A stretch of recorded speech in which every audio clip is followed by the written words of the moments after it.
माधव जय कुंज बिहारी।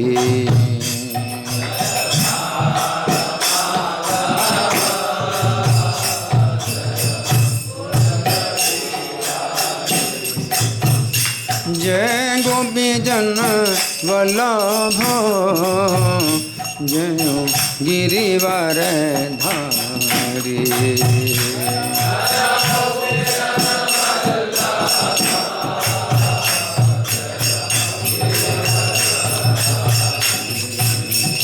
जय गोपी जन वल्लभ जय गिरिवर धारी।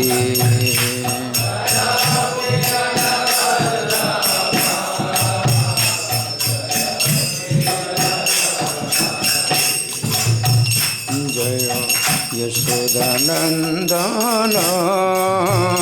जय ब्रज जन रंजन।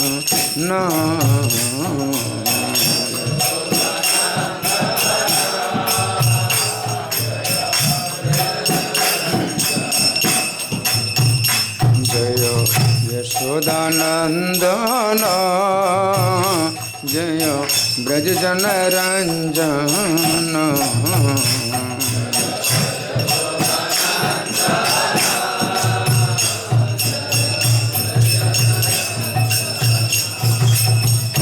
जय यमुना तीर बनचरी जय कुंज बिहारी।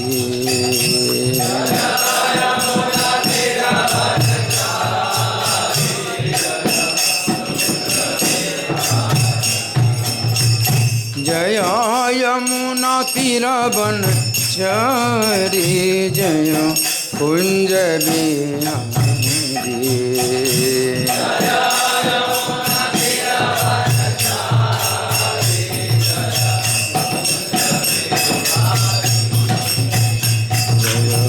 राधा माधव जय कुंज बिहारी।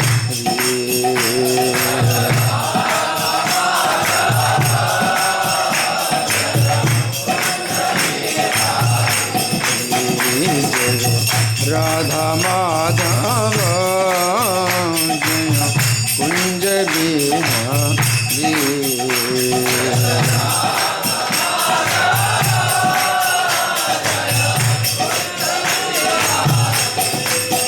निताय गौर हरि बोल हरि बोल हरि बोल हरि बोल।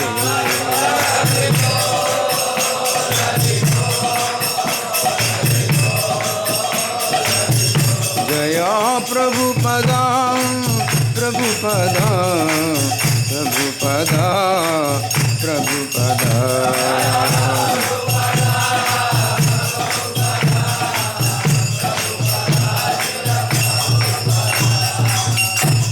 विष्णुपाद परमहंस परिव्राजकाचार्य अष्टोत्तर श्री श्रीमधीश डिवाइन ग्रेस अभयचरणारविंद भक्ति वेदांत स्वामी श्रील प्रभुपाद की जय।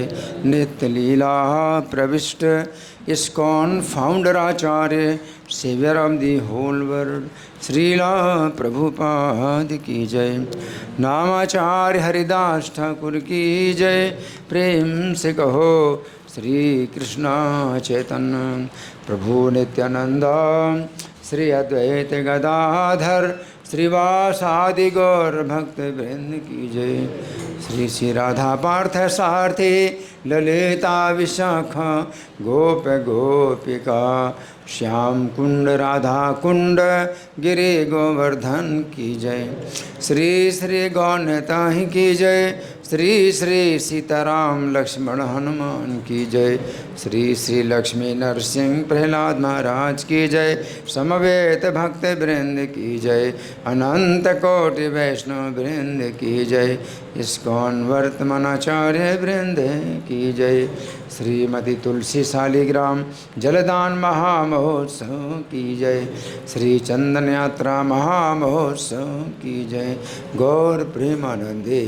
All glories the assembled devotees, all glories the assembled devotees, all glories the assembled devotees, all glories to Sri Guru and Gauranga।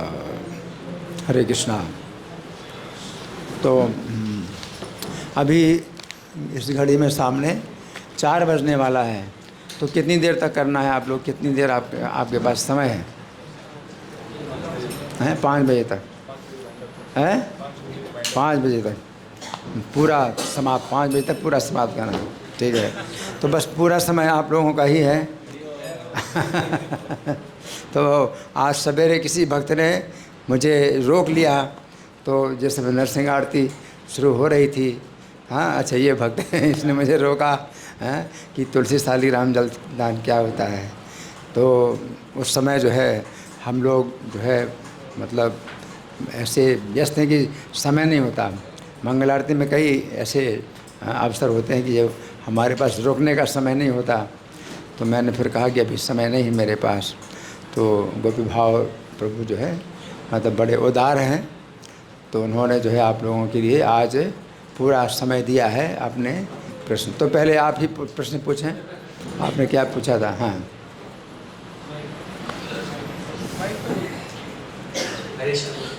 मैंने पूछा था कि आप सुबह बताते हैं कि तुलसी और शालिग्राम जी के बारे में कुछ अनाउंसमेंट करते हैं, तो उसको एक्सप्लेन करा दीजिए। हाँ, ये आपका अच्छा प्रश्न है। देखिए ऐसा है कि ऐसा वैसे कोई नहीं करता। जो जयकारा होती है मंदिर में, जितनी जयकारा होती है, तो उसके जो है मतलब निश्चित शब्द होते हैं कि भाई जयकारा में इतना इतना बोलना है, शब्द बोलना है ना। लेकिन मैं फिर विचार करता हूँ कि कोई आज का अगर कोई त्यौहार है, कोई अगर भाव तिरुभाव, तो उसका भी जयकारा बोल दिया जाए, तो इसमें किसी प्रकार का विरोध नहीं होता है। लेकिन और अच्छा है कि हमें याद आ जाए कि आज कुछ विशेष किसी वैष्णव का आविर्भाव तिरुभाव है, तो वो जो है रिमाइंडर हो जाता है। तो इसलिए जितने बार भी जयकारा हम करते हैं, तो उस त्यौहार का अगर हम नाम लेते हैं तो वो, और कोई त्यौहार ऐसे होते हैं जो कई दिन तक चलते हैं, है ना, तो उसका जो है फिर हमें विशेष रूप ध्यान रखना पड़ता है। तो मैं एक पेपर में जो है इसको लिख लेता हूँ कि जब जयकारा बोलूँगा तो अपनी जेब से वो पेपर निकालूँगा। तो इस समय क्या है कि एक तो श्रीमती तुलसी शालिग्राम जलदान, इसका समय चल रहा है। तो हमारे वैष्णव कैलेंडर में लिखा हुआ है, ये जो है अप्रैल 14 अप्रैल को मेष संक्रांति, 14 अप्रैल को मेष संक्रांति है ना। तो मेष संक्रांति से जो है शालिग्राम तुलसी जलदान प्रारंभ होता है। तो ये हमेशा के लिए नियम है कि मेष संक्रांति से शालिग्राम तुलसी जलदान प्रारंभ होता है। तो आप लोग देखते होंगे राधा पार्थसारथी की वेदी में तुलसी महारानी के ऊपर एक फ्रेम लगा है, और फ्रेम में जो है वो एक कलश लटका हुआ है, बूंद बूंद पानी गिरता है, और बूंद बूंद पानी गिरता है तो वो आप देख नहीं पड़ते कि उसमें तुलसी के नीचे शालिग्राम है। तो शालिग्राम जी को जलदान दिया जाता है। ये मेष संक्रांति से 1 महीने तक चलता है। मेष संक्रांति का मतलब है कि ये 14 अप्रैल से इस बार मेष संक्रांति प्रारंभ हुई, और अगली जो है जो संक्रांति होगी वो वृषभ संक्रांति होगी 15 मई को। तो 15 मई के एक दिन पहले महीना समाप्त हो जाता है। संक्रांति से महीना प्रारंभ होता है सूर्य के अनुसार। सूर्य के अनुसार जो महीने हैं उस संक्रांति से प्रारंभ होते हैं, और अगली संक्रांति के एक दिन पहले समाप्त हो जाता है महीना। तो साल में 12 संक्रांतियाँ होती हैं, है ना। और ये संक्रांतियाँ हमारे अंग्रेजी के महीने के काफ़ी उसमें अनुसार होती हैं। अंग्रेजी का महीना जो होता है तो बीच में ही संक्रांति पड़ती है। जैसे मकर संक्रांति है तो वो 14 जनवरी को या 15 जनवरी को पड़ती है, कभी 14 जनवरी या 15 जनवरी। तो सिद्धांत यही है कि जो अंग्रेजी की तारीखें बनी हैं वो सूर्य के अनुसार बनी हैं, सूर्य के अनुसार ये महीने बनाए गए हैं। तो प्रत्येक महीने के बीच में संक्रांति पड़ती है। वो हो सकता है कि कभी 14 तारीख पड़ जाए संक्रांति की, या 15 तारीख पड़ जाए, या 16, 17, लेकिन बस इसी में ही मतलब 15 तारीख के आसपास, 2 दिन आगे पीछे हो जाए, 1 दिन आगे पीछे हो जाए 15 तारीख से, तो संक्रांति जो है हमेशा इस तरह से पड़ती है ना। तो मेष संक्रांति जो है ये सूर्य देव का जो है, सूर्य देव के अनुसार साल का पहला महीना है मेष संक्रांति, है ना। और ये महीना जो है ये सबसे ज़्यादा गर्मी का ये अनुभव होता है भगवान शालिग्राम को। शालिग्राम जी को ये महीना सबसे ज़्यादा गर्मी का अनुभव होता है ना। अब हमारे लिए तो सबसे ज़्यादा गर्मी ये नहीं है, अभी तो और गर्मी पड़ेगी, है ना। तो हमारे लिए तो जून का महीना है वो बहुत गर्मी का होता है ना। और ये जो है कितना 14 अप्रैल से शुरू हुई संक्रांति, तो उस समय तो हम लोगों के लिए इतनी गर्मी नहीं लगती। तो हमारा शरीर जो है दूसरे तत्वों का बना हुआ है और भगवान शालिग्राम का जो शरीर है वो जो है क्या है, पृथ्वी तत्व से बना हुआ है। तो उनको जो गर्मी लगती है वो उनके हिसाब से वो सबसे ज़्यादा गर्मी का ये महीना होता है मेष संक्रांति से लेके वृषभ संक्रांति के 1 दिन पहले तक ये महीना सबसे ज़्यादा गर्म होता है। और चूँकि शालिग्राम भगवान हैं तो वो चलते फिरते तो हैं नहीं, तो इसलिए उनके लिए जो है शीतलता प्रदान करने की बड़ी अच्छी विधि है। वो क्या है कि ऊपर से जो है अगर कोई कलश है जिसमें छोटा सा छेद है, बूंद बूंद पानी गिरेगा, तो शालिग्राम के ऊपर जो है वो बूंद बूंद पानी गिराया जाए तो उनको जो है क्या गर्मी दूर हो जाएगी। तो बहुत आसान है उनकी गर्मी दूर करना, है ना। लेकिन साथ साथ तुलसी महारानी उनकी जो है पत्नी हैं। तो भगवान शालिग्राम के जो है स्नान का जो जल है तो तुलसी महारानी को अगर मिले तो उसमें तुलसी महारानी की बड़ी प्रसन्नता है। इसलिए जो वैष्णव भक्त होते हैं तो उनके घर में तुलसी तो होती ही है। अगर शालिग्राम शिला है तो ये बहुत अच्छा अवसर होता है कि पूरे महीने जो मेष संक्रांति से प्रारंभ करके वृषभ संक्रांति के 1 दिन पहले तक जो पूरा महीना है वो क्या करें, वो शालिग्राम जी को जलदान देंगे। तुलसी के पेड़ के नीचे, तुलसी के जो गमले में वो फ्रेम लगा करके और जो है बर्तन कलश जो है लटकाया जाए और उसमें जो है छेद करके और कुछ थोड़ा सा कपड़ा उसमें लगा दिया जाए, बूंद बूंद पानी शालिग्राम के ऊपर गिरेगा। तो इस तरह से क्या है कि तुलसी महारानी की भी प्रसन्नता है और शालिग्राम भगवान की भी प्रसन्नता है ना। तो यहाँ पर चूँकि शालिग्राम शिला है तो इसलिए यहाँ पर तुलसी शालिग्राम जलदान किया जाता है। इस्कॉन के सभी मंदिरों में शालिग्राम शिला नहीं होती। जैसे पहले हमारे मंदिर में शालिग्राम शिला नहीं थी, तो तुलसी शालिग्राम जलदान का ये कार्यक्रम नहीं बनाया जाता था, है ना। और यहाँ पर बनाया जाता है। और अगर ना भी बनाया जाए तो भी हम तुलसी शालिग्राम जलदान महामहोत्सव की जय हम बोल सकते हैं कि इस दिन ये जो महीना है ये तुलसी और शालिग्राम को जलदान देने का ये जो है विशेष जिस समय चल रहा है, तो हम इस तरह से ये याद कर सकते हैं कि ये समय ऐसा है जिसमें कि शालिग्राम जी को जो है जल दिया जाएगा, उनकी गर्मी दूर की जाएगी और वो जल जो है तुलसी महारानी को प्राप्त होगा। ये जो है विशेष ये समय होता है और बड़ा पवित्र समय होता है। ठीक है, हो गया। दूसरा है अक्षय तृतीया। अक्षय तृतीया को क्या था, चंदन यात्रा शुरू हुई। तो जो माधवेंद्रपुरी के संप्रदाय के जितने मंदिर हैं, गौड़िया मठ के भी जो मंदिर हैं, इस्कॉन के मंदिर हैं, माधवेंद्रपुरी के संप्रदाय के अंतर्गत हैं, तो उसमें उनमें जो है 21 दिन की चंदन यात्रा मनाई जाती। तो चंदन यात्रा माधवेंद्रपुरी के द्वारा जो प्रारंभ हुई थी वो अक्षय तृतीया को प्रारंभ हुई थी। तो अक्षय तृतीया जो है जो थी किस तारीख 20 अप्रैल को अक्षय तृतीया थी, तो चंदन यात्रा शुरू हुई थी। 21 दिन तक चलेगी, 21 दिन तक चलेगी। इसके अंदर 10 मई तक चंदन यात्रा चलेगी।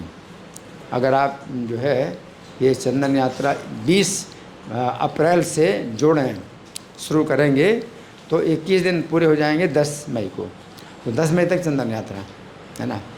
तो मैं जो है मतलब ये नोट कर लेता हूँ। तो 10 मई तक मुझे जब भी अवसर मिलेगा जयकारा बोलने का, तो चंदन यात्रा महामहोत्सव की विजय बोलूँगा, है ना। और तुलसी शालिग्राम जलदान महामहोत्सव की विजय बोलूँगा। तो ये जो है ये विशेष बात है जो कि मैंने सोची और मैंने शुरू की है अपनी तरफ से। ये मुझे किसी ने बोला नहीं, लेकिन ये ऐसी चीज़ है जो कि सब लोग प्रसन्न नहीं होते हैं इस बात से। कोई इसमें कोई आपत्ति नहीं, किसी का कोई विरोध नहीं है कि भाई ऐसा, क्योंकि इससे क्या है हमें याद आती है कि ये जो है कार्यक्रम, ये समय ऐसा है जिस समय ये कार्यक्रम चलता है। तो तुलसी शालिग्राम जलदान का ये कार्यक्रम चलता है सवेरे 9 बजे से और रात्रि के 9 बजे तक वो पानी जो है शालिग्राम जी को दिया जाता है। रात्रि के 9 बजे फिर तुलसी महारानी को बाहर निकाल दिया जाता है, शालिग्राम को जो है अपना सुला दिया जाता है, और सवेरे 9 बजे फिर तुलसी महारानी को जो है वो शालिग्राम का जो है वो किया जाता है।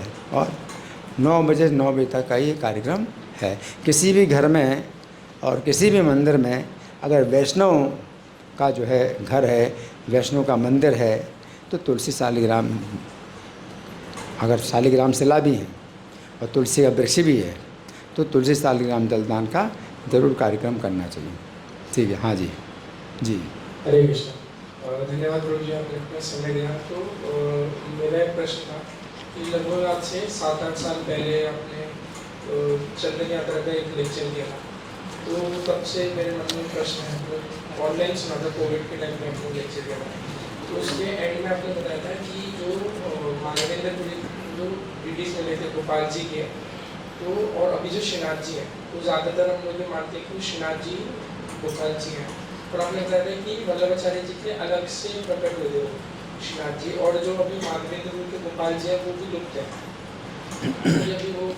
देखिए, आप लोग इस मामले में सावधान रहिए, इस मामले में बहुत सावधान रहिए कि आप इस बात की चर्चा आप अपने लोगों में तो कर सकते हैं, लेकिन अगर कोई मानने के लिए तैयार ना हो तो आप विवाद नहीं बढ़ाना इस चीज़ को। क्योंकि हमारे आचार्य भक्ति रत्नाकर जो हमारा ग्रंथ है उसमें भी बताया गया कि रघुनाथ दास गोस्वामी ने जो है वो जो गोपाल जी के अर्चा विग्रह हैं ये उनको दिया, जो अपने उनके वल्लभ संप्रदाय के भक्तों को दिया। तो ये चीज़ जो है चूँकि ऐसी जो है वो बात जो है मतलब क्या है कि बन गई इस तरह से, तो ये सब जो है गोपाल भगवान की ऐसी लीला है। ये गोपाल जी जो है बड़े कौतुकी हैं तो इन्होंने, अब देखो इसमें है क्या बात कि गोपाल जी को माधवेंद्रपुरी ने जो है झाड़ी से बाहर निकाला, और कई सौ सालों से झाड़ी में पड़े हुए थे गोपाल जी। हाँ, तो माधवेंद्रपुरी को सपना दिया, तो उन्होंने जो है सपने में माधवेंद्रपुरी को ये बताया कि मेरी स्थापना बज्जनाभ ने की थी। तो ये पॉइंट जो है आपको नोट करना चाहिए कि मतलब उन्होंने, गोपाल जी ने बताया कि मेरी स्थापना बज्जनाभ ने की थी। तो अब जो है कोई दूसरी बात नहीं हो सकती कि भाई कुछ और दूसरी बात आप जो है मतलब बोलेंगे या समझेंगे। बज्जनाभ ने की थी मेरी स्थापना, और मैं इस स्थान का अधिकारी हूँ, ये बात उन्होंने बोली। ये तो सपने में दी थी, बताई थी मैं जो है हाँ मेरी स्थापना बज्जनाभ ने की थी। लेकिन जब भगवान बालक के रूप में आए थे तो उस समय जो है उन्होंने अपना संकेत दे दिया था, लेकिन जो है वो स्पष्ट रूप से नहीं बताया कि मतलब वो क्या साक्षात भगवान है। लेकिन ये कहा कि मैं जो है यहाँ पर जो है सभी लोग या तो मांग करके खा लेते हैं और जो लोग मांग करके नहीं खाते उनको मैं भोजन देता हूँ। तो वो छोटा सा बालक बोल रहा है माधवेंद्रपुरी से हैं। और माधवेंद्रपुरी ने कहा कि तुम्हें कैसे पता कि मैं भूखा हूँ? तो उस बालक ने बातें बना दी कि पास में कुएं में जो स्त्रियां पानी भर रही हैं उन्होंने मतलब मुझे बोला और दूध दे करके मुझे भेजा है तुम्हारे पास। तो भगवान ने बातें ही बना दी। लेकिन ये बात भी बोली कि मैं जो है उनको पहुंचाता हूं। और इसमें जो है सपने में बताया था कि भजन आपने मेरी स्थापना की थी और इस स्थान का मैं अधिकारी हूं। तो इस तरह से जो है उन्होंने पूरा संकेत दिया कि गोवर्धन का जो क्षेत्र है उसके वो अधिकारी हैं और वो कहीं नहीं जाना चाहते।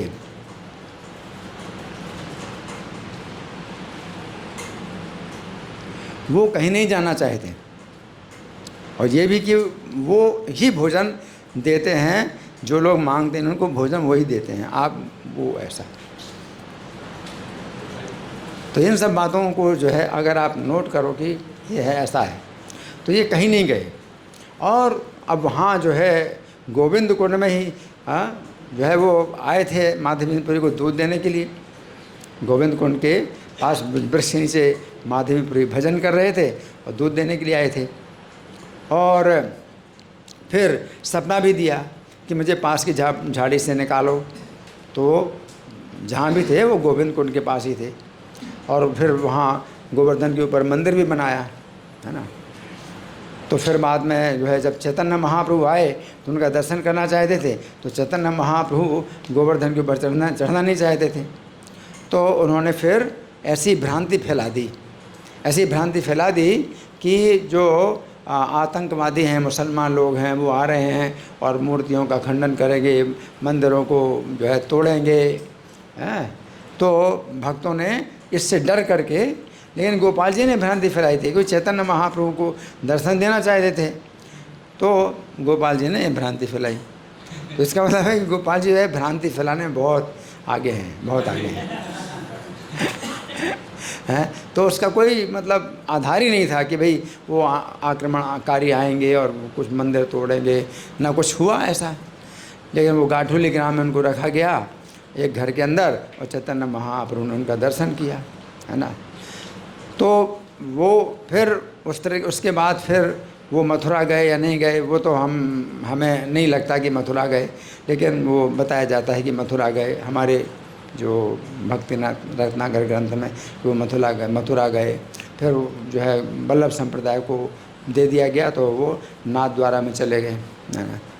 लेकिन वो जो इस समय के जो पुजारी हैं वो बताते हैं, चैतन्य चरितामृत में ही लिखा है कि माधवेंद्रपुरी अकेले ही थे गोपाल जी की सेवा पूजा करने के लिए, और जो है बाकी सब पब्लिक जो थी वो जो है अपनी सेवा करती थी, अन्नकूट मनाते थे या दान देते थे। लेकिन माधवेंद्रपुरी 2 साल तक उन्होंने सेवा की गोपाल जी की। और उसके बाद फिर उनके पास 2 ब्राह्मण, बंगाली ब्राह्मण आए हैं, जिनको उन्होंने जो है रखा कि गोपाल जी की सेवा वो भी करें। तो माधवेंद्रपुरी का जो भार है वो अब कम हो गया। और उस समय फिर गोपाल जी ने सपना दिया कि मेरे शरीर का ताप दूर नहीं हुआ है, तुम जो है मलय चंदन लेके आओ। तो माधवेंद्रपुरी जो है गोपाल जी से आज्ञा लेकर के मलय चंदन लेने के लिए गए जगन्नाथपुरी। और जगन्नाथपुरी से लौट करके जब आ रहे थे तो रेमुणा में रुके थे। तो उन्होंने गोपाल जी से सपना दिया, अब रेमुणा में ही गोपीनाथ जी को चंदन जो है लगा लेप कर दो और मुझे जो है शीतलता प्राप्त हो जाएगी। तो माधवेंद्रपुरी ने फिर पूरा चंदन वहाँ गोपीनाथ जी को ही लेप करवाया और पूरा समय मतलब वहाँ रुके रहे। उसके बाद फिर आए ही नहीं, गोवर्धन में आए ही नहीं। माधवेंद्रपुरी फिर गोवर्धन में आए ही नहीं। गोपाल जी की सेवा में जो है जो 2 ब्राह्मण थे वो लगे हुए थे, है ना। तो माधवेंद्रपुरी फिर आए ही नहीं और माधवेंद्रपुरी जगन्नाथपुरी में चले गए। फिर बाद में रेमुणा में उनकी समाधि, माधवेंद्रपुरी की समाधि में रेमुणा में, वो आए ही नहीं। और जो 2 ब्राह्मण जो छोड़ गए थे उन्हीं की ही परंपरा में अभी भी उनकी पूजा हो रही है, गोपाल जी की पूजा हो रही है। और जो नाथ द्वारा हैं श्रीनाथ जी, तो उनका अलग जो है ये लिखा हुआ है। उनके भी जो है जो उनके जो अधिकारी लोग हैं वो बताते हैं कि नाथ द्वारा में जो श्रीनाथ जी हैं ये वृंदावन में गोवर्धन के श्रृंगार मंडल में जो है वो जो है ये मूर्ति जो है स्वतः प्रकट हुई और श्रीनाथ के नाम से ये जो है प्रकट हुई। और फिर जो आचार्य वल्लभ हैं उन्होंने फिर जब मूर्ति पूरी निकल आई, वो धीरे धीरे निकल रहे थे, धीरे धीरे निकल रहे थे, पहले बिल्कुल नहीं निकले। तो एक गाय जो है वो वहाँ पर अपना दूध जो है सब गिरा के चली जाती थी और धीरे धीरे वो निकलते रहे। तो इनका अलग इतिहास है, ये बद्रीनाथ ने नहीं बनवाए, इनका अलग इतिहास है कि वहाँ से निकलते रहे, है ना। और फिर जब पूरे निकल आए तो फिर ये जो है नाथ द्वारा में उनको ले गए, तो वो नाथ द्वारा में इनकी पूजा हो रही है। तो इनका बिल्कुल अलग इतिहास है। और गर्ग संहिता में तो भविष्यवाणी के रूप में बताया गया है, भविष्यवाणी के रूप में है, क्योंकि गर्ग संहिता जो है ये नारद जी आदेश से गर्ग जी ने लिखी थी, तो वो तो भगवान कृष्ण के अवतार के समय ही, तो उसमें भविष्यवाणी की कि कलयुग के 4500 वर्ष जब बीत जाएंगे तो गोवर्धन के श्रृंगार मंडल के जो है वो जो गुफा है उसके अंदर से जो है श्रीनाथ जी के रूप में भगवान प्रकट होंगे। और वो श्रीनाथ जी जो है ये जो है 4 नाथ चारों दिशाओं में हैं। उत्तर दिशा में है बद्रीनाथ, दक्षिण दिशा में जगन्नाथ, नहीं पूर्व दिशा में जगन्नाथ, और दक्षिण दिशा में रंगनाथ, और पश्चिम दिशा में द्वारकानाथ, और ये जो है बीच में है श्रीनाथ। तो उसमें ये भी लिखा है कि चारों नाथों का दर्शन करके भी अगर श्रीनाथ जी का दर्शन नहीं किया तो कोई फल नहीं मिलेगा, और श्रीनाथ जी का दर्शन कर लिया तो चारों नाथों को दर्शन नहीं भी किया तो भी फल मिल जाएगा पूरा। तो ऐसा श्रीनाथ जी के बारे में बताया। अब श्रीनाथ जी और ये गोपाल जी को जो है हम क्यों मानते हैं कि ये गोपाल जी श्रीनाथ जी हैं, क्योंकि गोपाल जी भी जो है क्या है कि बायां हाथ अपना ऐसे उठाए हुए हैं और ये बाएं हाथ की उंगली ऊपर उठाए हुए हैं जो कि गोवर्धन को धारण करने के लिए, और श्रीनाथ जी का भी ऐसा ही रूप है। तो फिर जो है इस प्रकार की जो है मतलब जो बात है वो हो गई। लेकिन गोपाल जी बहुत छोटे हैं, गोपाल जी छोटे हैं और श्रीनाथ जी का आकार बड़ा है ना। और श्रीनाथ जी जो है वो मतलब चारों तरफ से वो अपनी मतलब वो उन्होंने अपना रूप बनाया हुआ है, मतलब पीठ का भी पूरा और सीने का भी पूरा उनका शरीर जो है वो है जो कि पूरा तैयार है। और ये जो गोपाल जी हैं एक शिला में जो है शिला में इनको जो है मतलब बनाया गया है। तो पीछे जो है उनकी पीठ नहीं है गोपाल जी की, जो बद्रीनाथ ने स्थापित कराई है, वो पीछे शिला बनी हुई है, पत्थर की शिला है। और इतना जो है इतना उनकी जो है जो आकृति है वो मतलब बनाई गई है शिला में, इस गोपाल जी इस तरह से, ठीक है। तो ये जो पुजारी हैं वो बता रहे हैं कि माधवेंद्रपुरी के ही हैं और उनके ही जो है परंपरा में जो है उनकी पूजा हो रही है, कोई मतलब वो नहीं है। अब हम लोग क्या बोलते हैं कि भाई गोपाल जी जो है वो नाथ द्वारा में चले गए, तो फिर ये कौन से हैं, तो कई लोग तो जानते ही नहीं इनको। और गोवर्धन जो गोविंद कुंड है उसमें बिल्कुल लगा हुआ जो है इनका मंदिर है गोविंद कुंड में, तो सब लोग जो है जानते भी नहीं कि मतलब ये गोपाल जी हैं, है ना। लेकिन अभी मंदिर और भी बड़ा बन गया है, गोविंद कुंड में मंदिर बहुत भी बड़ा बन गया है। और ये जो गोपाल जी हैं इनकी चंदन यात्रा नहीं होती। अब ये जो है अपनी चंदन यात्रा नहीं कराते हैं, लेकिन चंदन का जो फ़ायदा है वो खुद ही लेते हैं। वो कहते हैं उनको जो है उन्होंने ना माधवेंद्र को कहा कि जो वो हैं गोपीनाथ जी हैं उनको चंदन लगाओ और मुझे शीतलता मिलेगी। तो ये फल का भोग यही करते हैं, भोगता यही हैं गोपाल जी और पूरी दुनिया में चंदन लगाया जाता है चंदन यात्रा में, और पूरा फल जो है ये भोगने वाले हैं, शीतलता यही तो इस तरह से जो है ये भ्रांति फैला दें तो हम लोग भी जो है कुछ कर नहीं सकते इसके विषय में, तो हम लोग विरोध नहीं कर सकते इस बात का। तो इसलिए आप लोग बहुत ध्यान रखिए कि फिर मेरी निंदा नहीं कराना आप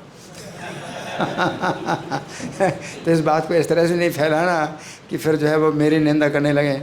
इसलिए अपने लोगों को आप बताइए, हैं, लेकिन जो है हाँ इस तरह की मतलब वो विवाद में नहीं पड़ना, क्योंकि अब जो है वो आचार्य लोग हैं और सब अगर उस तरह के मत में हैं, सबका मत है ये, हैं एक मत, तो हम लोग कुछ नहीं कर सकते, ठीक है ना। आश्चर्य की भी घटना हुई, तो उन्होंने संकेत दिया कि वे जो है गोपाल जी हैं और गोवर्धन के जो है क्षेत्र को छोड़ करके जाते ही नहीं कहीं। ये गोवर्धन है, ये विग्रह जो है अभी चंदन यात्रा का समय चल रहा है, तो मेरा भी विचार है कि इनके दर्शन करने जाना ही होगा। चंदन यात्रा का समय चल रहा है। तो ये गोविंद कुंड जो है बहुत प्रसिद्ध स्थान है, तो गोविंद कुंड में ही इनका जो है मंदिर है।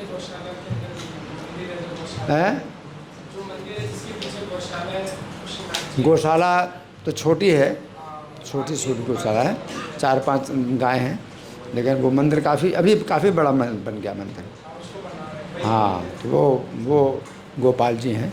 वो माधवीपुरी की भी मूर्ति वहाँ बनी हुई है, पीछे माधवीपुरी की भी मूर्ति बनी हुई है ना। तो वहाँ के जो पुजारी लोग हैं वो बताते हैं, लेकिन अब हम लोग जो है इसमें हमारा आग्रह नहीं होता कि भाई आप मानो ही इस बात को। हाँ जी, माइक। इसमें कई बार गोपाल जी ने संकेत दिए, ऐसी आश्चर्य की घटनाएं लिखी हुई हैं कृष्ण गीता के दिव्य चमत्कार पुस्तक में। तो गुरुग्राम में भी प्रभु जी ने इसी तरह से बताया था और कुछ घटनाएं भी सुनाई थी। उसके बाद जब हम आ रहे थे वहाँ से बैठ के, तो प्रभु जी की गाड़ी में 200 घंटे के प्रवचन का एक पेन ड्राइव लगा रहता था। उसमें प्रवचन चलते रहते थे कंटिन्यू, जब भी चलाते तो आगे से ही चलता। तो उस समय प्रवचन यही निकला जब वहाँ से बैठ के आ रहे थे गाड़ी में, कि गोपाल के रूप में, गर्ग संहिता की कथा में बताते भगवान, गोपाल के रूप में मैं गोवर्धन कभी भी नहीं छोड़ता। तो खुद गर्ग संहिता में बताया कि गोपाल के रूप में मैं गोवर्धन कभी नहीं छोड़ता। तो प्रभु जी का तो पुष्टिकरण होता रहता है कई बार इस तरह का। और बाकी प्रभु जी ने बताया कि उनकी भ्रांति है बनाई हुई, तो हमें तो इस तरह से भी लोग बताते हैं।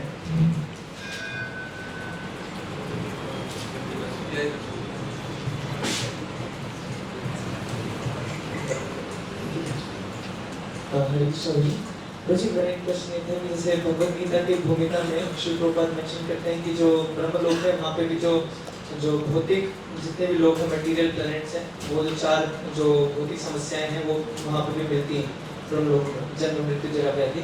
और वहीं पर प्रोजेक्ट दूसरे स्कंद में भगवत में पढ़ते हैं, वहाँ पर जब ब्रह्मलोक का वर्णन हुआ तो वहाँ पे आता है नायत्र शोको न जरा न मृत्यु। तो इन दोनों चीज़ों को कैसे? अच्छा प्रश्न है आपका। ऐसा है कि स्वर्ग में भी क्या है कि भोग होते हैं, स्वर्ग में भी भोग होते हैं, और स्वर्ग में जो जाते हैं अपने पुण्यों से, तो वहाँ जो है उनको अच्छा शरीर मिलता है और भोगने के लिए शरीर मिलता है। चूँकि भोगने के लिए शरीर मिलता है तो उनके शरीर में कोई बाधा नहीं होती, वो इंद्रिय तृप्ति भोगते हैं, तो वहाँ पर कोई बाधा नहीं, कोई रोग इस तरह से नहीं होता है ना। और यहाँ जो हमें शरीर मिला है ये भोगने के लिए नहीं मिला, और भोगते हैं तो फिर रोग आता है, तो भोगने के लिए नहीं, ये शरीर तो है तपस्या के लिए, भजन के लिए। स्वर्ग में जो है भोगने के लिए शरीर मिलता है, तो उसमें शरीर में वो बाधा नहीं होती कि आप भोग रहे हैं तो उसमें शरीर में कुछ वो दिक्कत हो। लेकिन शरीर बस ये है कि जो गले में माला होती है, गले में जो माला होती है, तो उनके पुण्य जैसे क्षीण होते जाते हैं तो माला मुरझाती है, और यही जो है उनका ये मापदंड होता है कि उनके पुण्य जो है घट रहे हैं, घटते जा रहे हैं। और जब माला पूरी तरह से मुरझा जाती है तो उनके पुण्य समाप्त हो गए, और जब पुण्य समाप्त हो गए तो फिर उनको जो है स्वर्ग से नीचे गिराया जाता है। तो स्वर्ग से नीचे जब गिरते हैं तो सिर नीचे होता है, पैर ऊपर होते हैं, और वो जो है स्वर्ग से बादल में आते हैं, और बादल के द्वारा फिर वर्षा के माध्यम से ज़मीन में आते हैं। ज़मीन में फिर जो है वो जो अन्न का बीज होता है, अन्न के बीज में आते हैं। फिर उनका अन्न का जो बीज है वो उनको जो है उस बीज को उसी के घर में जो पुरुष है वो ग्रहण करेंगे उस बीज को, चाहे आटा के रूप में, चपाती के रूप में वो बीज को ग्रहण करेंगे जिसके घर में उसको जन्म लेना है। और इस प्रकार से उसके फिर शरीर में फिर वीर्य बनता है, तो वीर्य के माध्यम से फिर माता के गर्भ में जाते हैं और फिर वो जन्म लेते हैं। तो स्वर्ग से गिरने का ये क्रम है। तो ऐसे जन्म मरण बुढ़ापा अभिमान इस तरह से नहीं है। वहाँ तो स्वर्ग में जाते हैं तो जन्म भी नहीं होता, उनको स्वर्ग का शरीर प्राप्त हो जाता है, और उसमें पूर्ण विकसित शरीर प्राप्त हो जाता है, और वो जो है मतलब स्वर्ग में चले जाते हैं। और स्वर्ग में जाते हैं तो फिर सब भोगते हैं, है ना। और भोगने से जो है उनके पुण्य कितनी जल्दी क्षीण होते हैं वो कुछ पता नहीं चलता उनको। अगर वो मान लीजिए कोई उर्वशी जैसी मतलब वो है अप्सरा, तो उसको भोगते हैं तो फिर उनका तो जो है वो जो पुण्य है वो बहुत जल्दी क्षीण हो जाता है, बहुत जल्दी क्षीण हो जाता है। तो पुण्य क्षीण होता है तो जो माला है वही मापदंड होते हैं कि उनकी माला मुरझा जाए। तो स्वर्ग में वास्तव में रहने की जगह है ही नहीं। ये तो मतलब बहुत ज़्यादा इसमें जैसे खर्चीला होता है ना होटल, 5 स्टार होटल, तो वो रहने के लिए थोड़ी होता है, हाँ वो तो निकाला जाएगा, क्योंकि 2 दिन में ही आपका सब पैसा समाप्त हो जाएगा, निकलो। तो उसी प्रकार से जो है स्वर्ग से गिर जाते हैं तो वो बहुत दुर्गति होती है, बहुत दुर्गति होती है। और फिर उनको जन्म मिलता है, फिर अगर वो स्वर्ग की प्राप्ति करते हैं तो फिर ऊपर जाते हैं तो भगवान कहते हैं आना जाना उनको प्राप्त होता है। गतागतम काम कामा लभन्ते, गत और आगतम, स्वर्ग में आप रुक नहीं सकते ना। तो ये चीज़ है स्वर्ग में जी। हाँ, ब्रह्मलोक में भी इसी प्रकार से है। तो वो भी जो है मतलब क्या है कि ब्रह्मलोक का समय मतलब ऐसा होता है कि स्वर्ग में जो समय होता है तो वहाँ का 1 दिन अगर आप बिताते हैं तो यहाँ के 1 साल बीत जाते हैं। और ब्रह्मा जी के लोक में अगर आप 1 दिन बिताते हैं तो 12 घंटा जो है ये 1000 चतुर्युगी के बराबर है, 4 अरब 32 करोड़ साल के बराबर है ब्रह्मलोक में। लेकिन ब्रह्मलोक से भी जो है मतलब आना पड़ता है। लेकिन ब्रह्मलोक में ये भी है कि अगर वो ब्रह्मा जी के साथ अगर वो जुड़े हैं तो ब्रह्मा जी हमारे जो इस ब्रह्मांड के जो ब्रह्मा जी हैं वो तो उनका तो निश्चित है कि भगवान के धाम में जाएंगे। तो जो ब्रह्मा जी से जुड़ जाएं तो फिर ब्रह्मा जी के साथ वो भगवान के धाम में चले जाएंगे। और अगर ब्रह्मा जी से नहीं जुड़े हैं तो फिर जो है उनको नीचे आना पड़ेगा, तो पृथ्वी में फिर उनको भी आना पड़ेगा। ठीक है जी। इनका प्रश्न हरे कृष्ण। मुझे क्वेश्चन है मतलब कि भगवद गीता के 5 विषय के बारे में बता दीजिए। ईश्वर, जीव, प्रकृति, काल तथा कर्म, थोड़ा डिटेल में बता दीजिए। ये तो जो है बहुत ही प्रचलित है।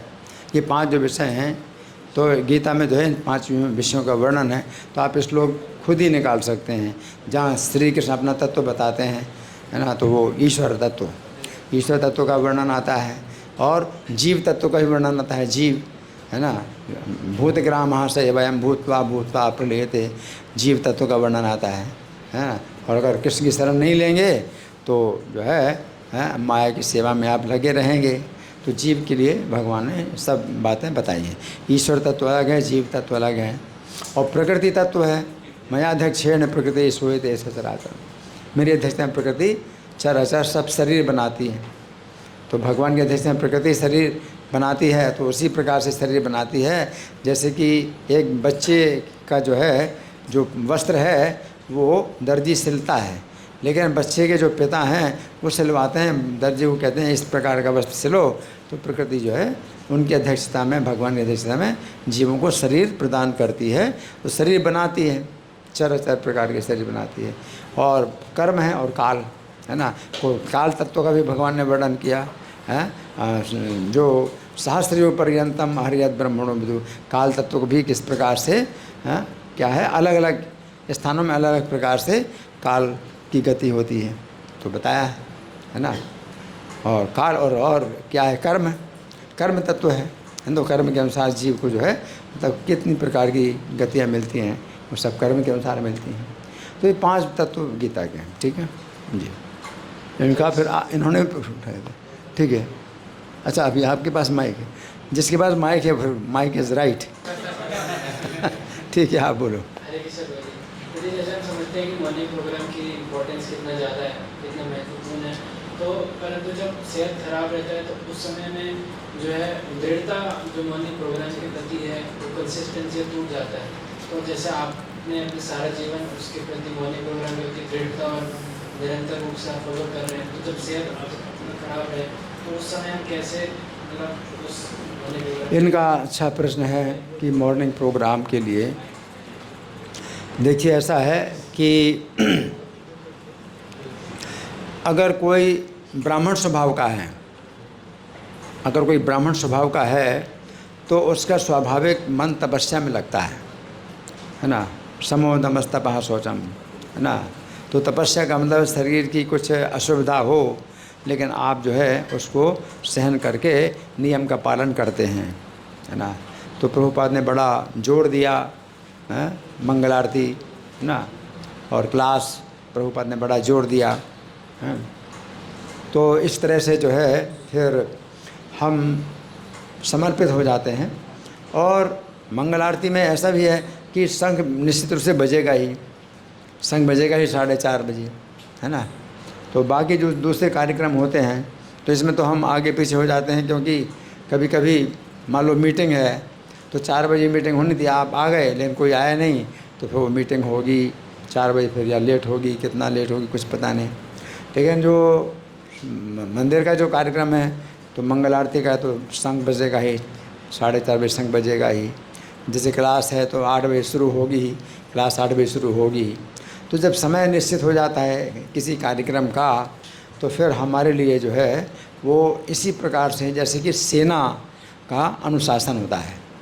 सैनिक जो है, सैनिक को जो है सेना के अनुशासन में मतलब ठीक टाइम पर जो है सब कार्य करना होता है।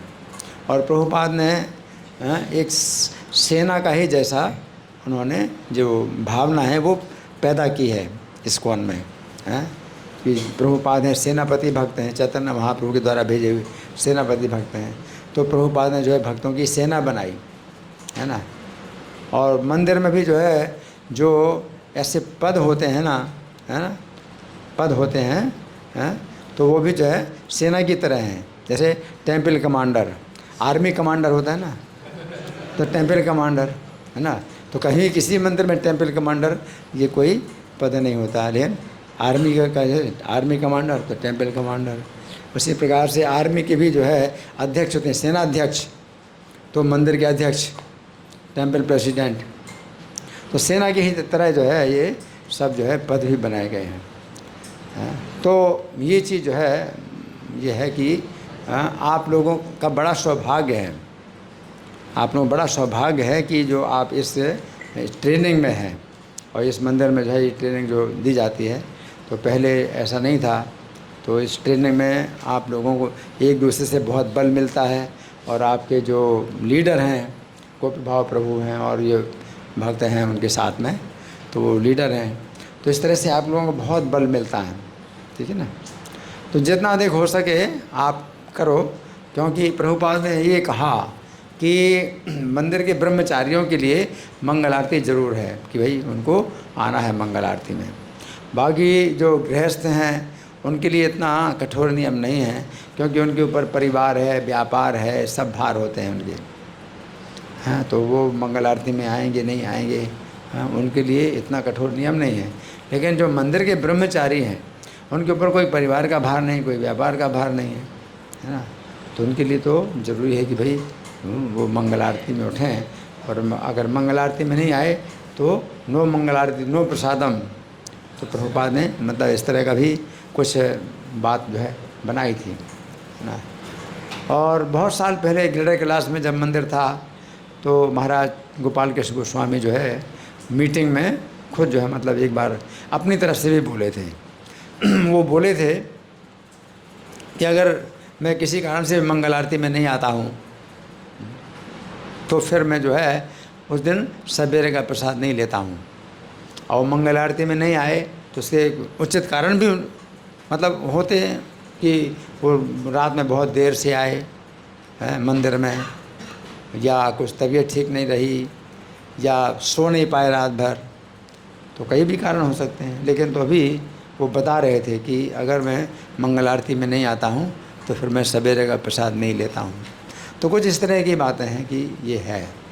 और प्रभुपाद ने कभी ऐसा भी बताया कि अगर मंगल आरती नहीं आते हो तो एक कृष्ण पुस्तक बेचो, तो ऐसा भी प्रभुपाद ने बताया। तो ये सब चीज़ें हैं कि जो कि विचार करना चाहिए, और ये जो भार है ये उन भक्तों के ऊपर होना भी चाहिए जो कि अपने घर परिवार को छोड़ करके यहाँ पर आए हैं। तो इनको पूरा जो है सुविधा है, खाने की भी सुविधा है, सोने की सुविधा है, कुछ भी मतलब चिंता नहीं करना है कि भाई खाना कैसे बनेगा और पैसा कहाँ से आएगा। सब मिल रहा है आपको, बना बनाया भोजन मिल रहा है, सोने के लिए भी सुविधा मिल रही है। तो मंगल आरती में आना चाहिए।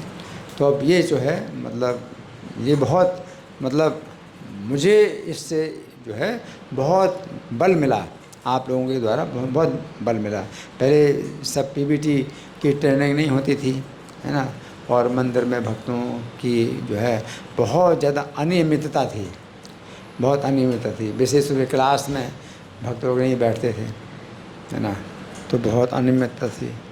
तो मुझे उसमें अकेलापन बहुत महसूस होता था। लेकिन अब जो है मुझे मेरा अकेलापन दूर हो गया। मैं आप लोगों को देखता हूँ मंगल आरती में बहुत बड़ी संख्या में, क्लास में देखता हूँ कि बहुत बड़ी संख्या में आप लोग जो है क्लास में बैठते हैं। तो मेरा अकेलापन दूर हो गया।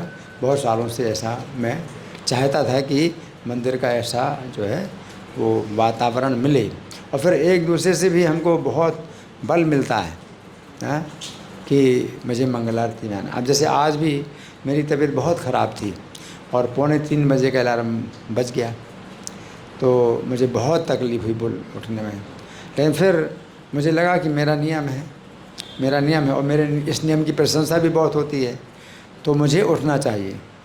तो ये भी एक कारण बन जाता है कि भक्त लोगों का प्रोत्साहन इतना ज़्यादा है कि मैं आता हूँ मंगल आरती में, तो इस बात की जो है काफ़ी प्रशंसा होती है और प्रसन्नता होती है भक्तों को। तो ये भी एक जो है कारण बन जाता है कि भाई मुझे मंगल आरती में जाना चाहिए। लेकिन फिर यही है कि मंगल आरती में आने के बाद फिर तबीयत ठीक नहीं है तो विश्राम करना भी ज़रूरी है, विश्राम करना ज़रूरी है। और फिर क्लास होगा तो क्लास में जो है नींद न आए तो फिर इतना समय जो होता है उसमें के बीच में श्रृंगार दर्शन भी है, गुरु पूजा भी है। तो अब तो मेरा जो शरीर है वो उतना नहीं है कि फिर मैं गुरु पूजा या श्रृंगार दर्शन में आ पाऊँ। कितना मैं जब कर सकता हूँ जब कर लेता हूँ या रेस्ट ही कर लेता हूँ।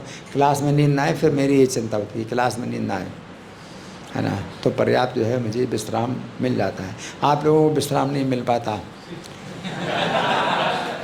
तो क्लास में फिर जो है अगर नींद आती है, नींद की बाधा होती है। लेकिन बहुत बड़ा जो है ये आप लोगों का सौभाग्य है। और ऐसे जो आपके जो लीडर हैं वो मेरे प्रति आप लोगों की जो सद्भावना है वो पैदा करते हैं। तो आप लोगों की सद्भावना जो है बनी हुई है ना। लेकिन जब इस जो ट्रेनिंग है जब समाप्त हो जाएगी तो फिर कौन कहाँ जाएंगे और किसके साथ जुड़ेंगे। तो मैं देखता हूँ कि जो ट्रेनिंग में थे और उनकी तब तक तो बड़ी अच्छी सद्भावना थी, फिर वो दूसरे भक्तों के साथ में चले गए, फिर दूसरे भक्तों की सेवा में लग गए। अब जो है कुछ भक्त ऐसे हैं अब ऐसे करते हैं मेरे सामने, ऐसे लगे। तो ये भी जो है बड़ी दुर्घटना है कि अभी आपको जो है इतना अच्छा मतलब मौका मिला और मेरे प्रति भी आपकी बड़ी अच्छी भावना है, श्रद्धा है। फिर बाद में वो क्योंकि इस मंदिर के कुछ भक्त ऐसे हैं भी तो उनके साथ में फिर जो है रहेंगे तो फिर क्या हो जाए।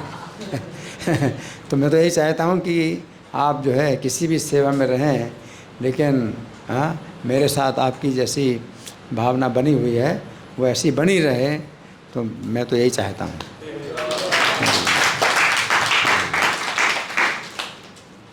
हरे कृष्ण प्रभु जी। प्रभु जी, जैसे प्रभु जी भी बता रहे थे कि आपके बहुत सारे एक्सचेंजेस हुए हैं, बहुत सारे आदान प्रदान भगवान के साथ हुए। तो उनमें से कोई जो आपको आपके हृदय को बहुत प्रिय है, जो डीटीज के साथ या कुछ ऐसा साक्षात्कार जो आप हमारे साथ शेयर कर सकते हैं? हाँ हाँ, बहुत अद्भुत जो है ये घटनाएं हुई हैं मेरे साथ में। एक तो घटना ऐसी भी है जो कि मैं तो समझ नहीं पाया, मैं बिल्कुल नहीं समझ पाया, लेकिन ये बार बार समझाते थे मुझे और मैं जो है फिर भी नहीं समझ पाता था कि क्या मतलब ये बता रहे हैं। लेकिन जब बाद में जब मुझे समझ में आया तो फिर मुझे भी बड़ा आश्चर्य हुआ कि भगवान ने क्या लीला की थी।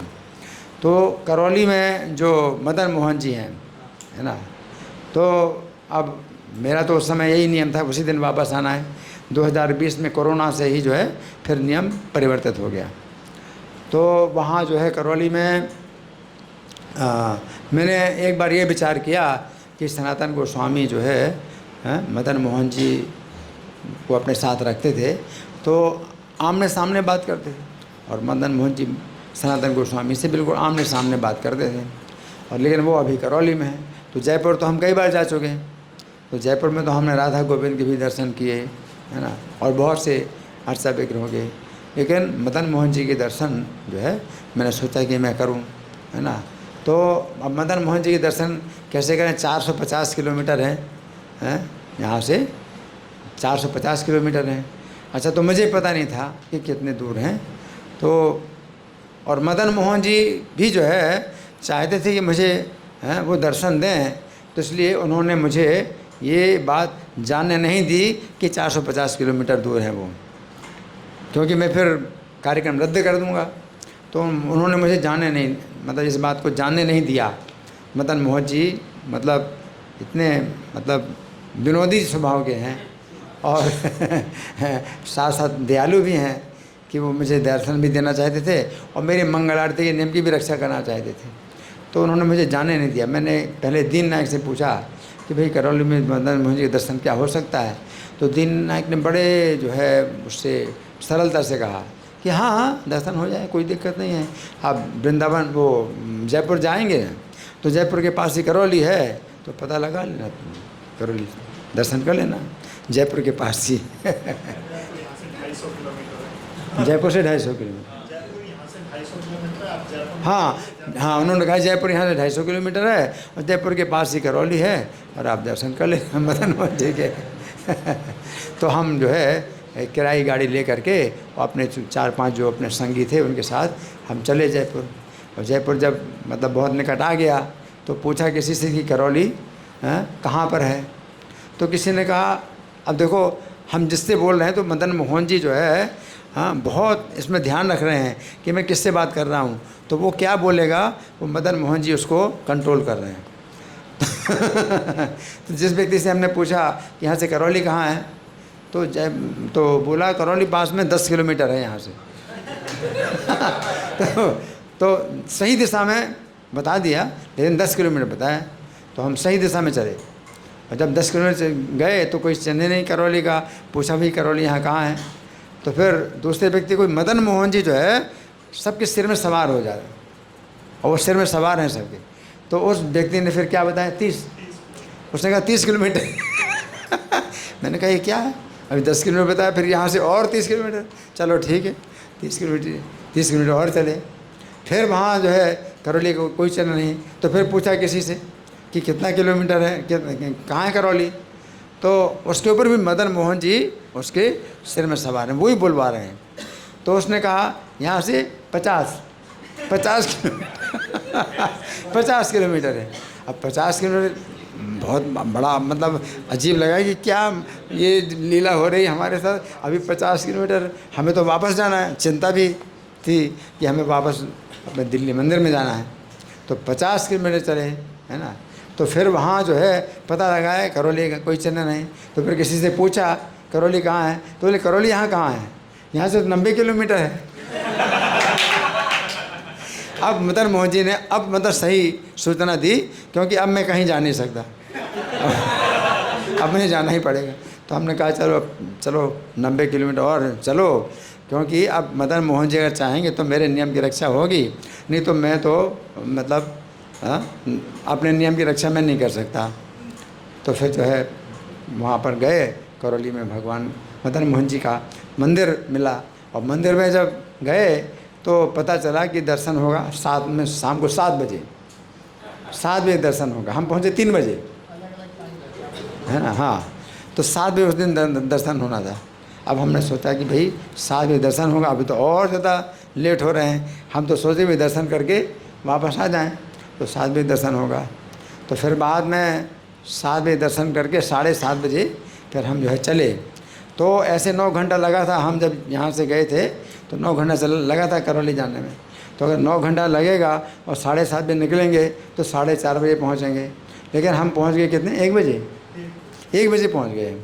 मदन मोहन जी ने इतनी रक्षा करी कि दर्शन भी दे दिया और 1 बजे हमको, जबकि रात के अंधेरे में तो और ज़्यादा बाधाएं हो सकती थी और मतलब कहाँ कहाँ कैसी कैसी फंसावट हो सकती थी, लेकिन पहुंच गए, 1 बजे पहुंचे। तो ये जो घटना, मैं उस समय तो ये बार बार बताते थे कि ऐसा है ऐसा है, लेकिन मैं समझ नहीं पाता था। जब इन्होंने समझाया पूरी, फिर मैंने लिखित रूप दिया उसको, वो लिखा मैंने। तो ऐसे भगवान जो है मतलब करते हैं, तो दया भी करते हैं और साथ साथ नियम की रक्षा भी करते हैं। तो नियम की रक्षा बहुत मतलब बड़ी कठिन परिस्थितियों में भी नियम की कैसे रक्षा हुई, बहुत सी घटनाएं हैं। ठीक है, तो समय कम है हमारे पास। अब आपका और कोई प्रश्न है? एक वो बहुत देर से हाथ उठाया है इन्होंने। हरे कृष्ण जी। प्रभुजी में जैसे भगवद गीता में अर्जुन बताते हैं कि जैसे जो आत्मा है उसका जन्म नहीं होता है, तो मतलब ये तो समझ में आता है कि जन्म नहीं होता, बट अस्तित्व में तो आया ही होगा कि जैसे भगवान राधा रानी के रूप में विस्तार करते हैं और बलराम जी।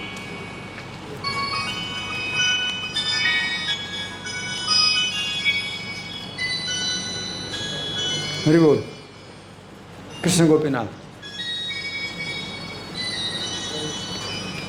अच्छा, तो आपका प्रश्न ये है कि आत्मा का जन्म तो नहीं है लेकिन कभी तो अस्तित्व में आया होगा, आपका ये प्रश्न है। देखिए, ये प्रश्न जो है हमारी बुद्धि से परे है, हमारी बुद्धि से परे है ना।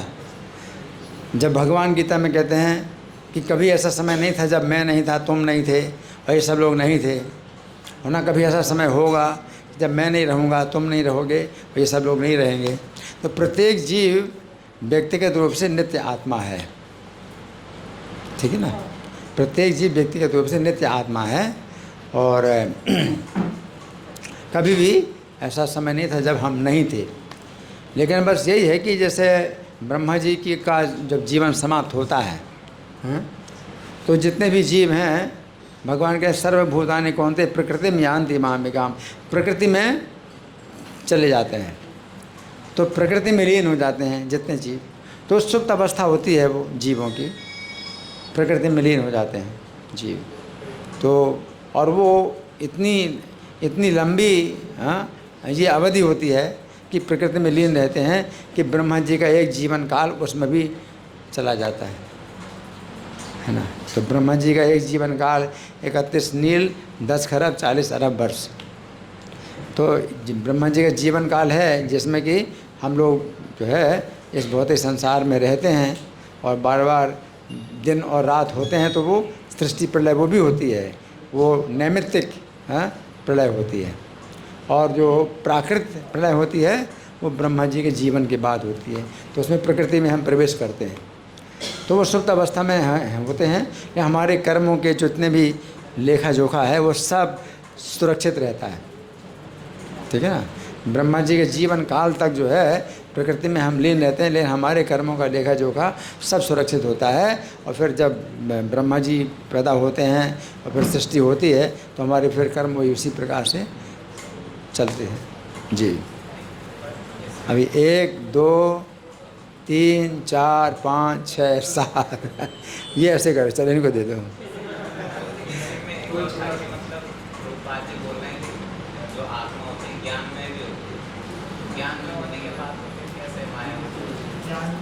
माँ आत्मा ज्ञानमय होती है ना।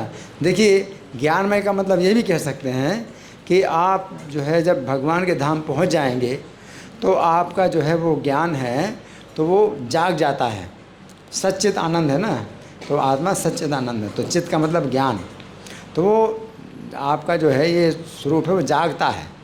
सत्य का मतलब है कि हमेशा रहे, लेकिन अभी यहाँ पर सत्य का जो गुण है वो भी हमारा क्या हो गया, कि वो लुप्त हो गया है ना। और हम जन्म मरण तो हम सब भूल जाते हैं अभी पिछले जीवन में हम कहाँ थे क्या थे, अपने बचपन की बातें सब भूलते रहते हैं, है ना। तो ये सब जो है हम विस्मरणशील हैं। लेकिन जो शुद्ध रूप में जब आत्मा भगवान के धाम में जाती है तो उसका अपना स्वरूप होता है, अपना शरीर होता है, और उसको जो है वो ज्ञान रहता है, इतना ज्ञान रहता है कि भौतिक संसार में अब मुझे दोबारा नहीं आना, यह अनुभव होगा। ठीक है ना। हाँ जी, आप कई हैं हाथ, चलो आपके पास माइक है, ठीक बोलो। प्रभु सुबह आपने सुखदेव गोस्वामी के बारे में बताया था कि मुझे विशेषवादी बन गए थे। हाँ। तो मैं बोलना था कि पहले तो राधा रानी के वो होते हैं तोते, तो उसके बाद देवकांत भगवान शिव को अमर कथा सुनाते हैं, तब पार्वती मैया को सुनाते हैं, लेकिन वो सुनते हैं। देखिए सुखदेव गोस्वामी के विषय में अगर कुछ बातें बताई जाती हैं तो कल्प भेद से फिर हमें मानना पड़ेगा। कुछ बातें ऐसी हैं कि सुखदेव गोस्वामी के बारे में बताई जाती हैं तो कल्प भेद से मानना पड़ेगा। कृष्ण की लीलाएं भी ऐसी बहुत सी हैं, क्योंकि किसी शास्त्र में दूसरे प्रकार से, किसी शास्त्र में दूसरे प्रकार से कृष्ण की लीलाएं।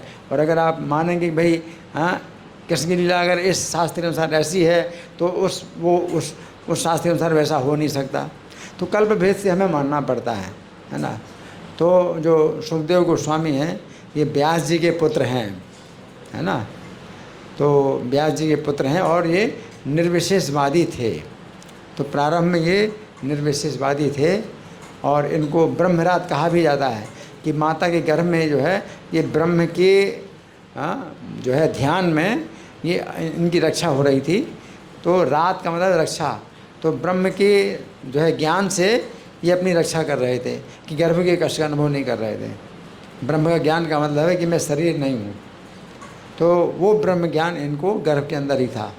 और वे गर्भ से बाहर नहीं निकले 12 साल तक, जो भी हो गर्भ से बाहर नहीं निकले। क्यों नहीं बाहर निकले कि अभी मैं ब्रह्म ज्ञान में हूँ स्थित, और फिर जो है जब जन्म लूँगा तो फिर वो ब्रह्म ज्ञान मेरा दूर हो जाएगा और फिर ये जो है शरीर का ज्ञान आ जाएगा कि ये मेरे पिता हैं, ये माता हैं, तो परिवार के संबंध बन जाएंगे। तो मैं इसमें बंधना नहीं चाहता। तो फिर जो है व्यास जी ने जब उनको वचन दिया, और ये कहा जाता है भगवान कृष्ण स्वयं आए और उन्होंने कहा कि तुम जो है जन्म ले लो और मेरी कृपा से तुम्हें किसी प्रकार का बंधन नहीं होगा। तो उन्होंने जन्म लिया, और जैसे जन्म लिया तो पिता का भी मुँह नहीं देखा, माता का भी मुँह नहीं देखा, सीधे वन में चले गए। और जो शरीर भी इतना है जैसे मतलब विकसित हो गया, इतने सालों तक जो गर्भ के अंदर थे 12 साल तक थे, तो 12 साल का शरीर भी हो गया उनका, और वो ऐसे चले गए, वन में ही चले गए। और फिर जो है वो फिर मैंने बताया था कि व्यास जी ने जो है फिर वो श्लोक जो है जो श्रीमद् भागवत का सुनाया था अपने शिष्यों को, तो उससे भगवान की लीला का जो रसास्वादन हुआ उनको, तब वो ब्रह्म निर्विशेष ब्रह्म का जो सुख है वो फीका पड़ गया। तो इस तरह की बातें बताई जाती हैं। लेकिन अब दूसरी भी अगर शास्त्रों में कोई दूसरी बातें अगर हैं तो वो हमें फिर कल्प भेद से मानना होगा।